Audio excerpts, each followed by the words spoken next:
குடமிளகாவை நம்ம வெட்டி எடுத்துக்கிட போகிறோம். இதே நம்ம கூட்டு வைக்க போகிறோம் பொரியல் மாதிரி.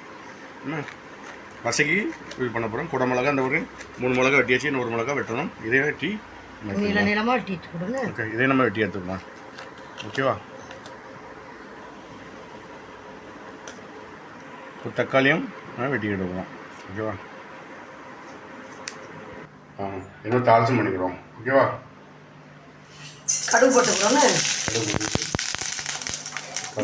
வெங்காயம், தக்காளி பொரிஞ்சது. வெங்காயம் தக்காளி போட்டு கடுகு பொரிஞ்சோடனே நம்ம வெட்டிச்சுக்க குடமிளகா இருக்குல்ல, அதையும் நம்ம லைட்டு வர்றது இல்லை, அதில் போட்டுக்கிறோம்.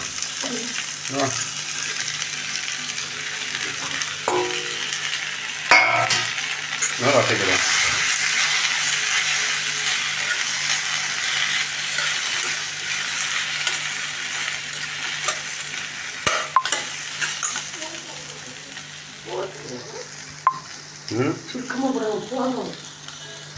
கருவேப்பிலை போட்டுவிடுவோம். ஓகேவா? மனமாக இருக்கும். மசாலா போட்டிங்க தேவையான மிளகு. இங்கே வந்து மிக்ஸ் மசாலா. இது வந்து மிக்ஸ் மசாலா, நல்ல மிளகு பொடி, கொஞ்சம் காயப்பொடி, இது உப்பு, தேவையான அளவு சால்ட்டு, இது வத்தல் பொடி. ஓகேவா? வத்தல் பொடி தேவையான அளவு போட்டுக்கலாம். ஓகே, செஞ்சு விட்டு அதை அப்படியே நம்ம மூடி வச்சு போகிறோம். இது மூடி வச்சா தான் வேகம் பார்த்துருங்க. ஓகே, இப்போ தக்க வச்சு மூடி வச்சிடணும். பொடி, சின்ன சீரகம் பொடி, பெரிய சீரகம் பொடி. ஓகே, அதையும் போட்டுக்கணும். 2 லைட்டாக மாற்றி இவங்க வந்துட்டு. ஓகேவா?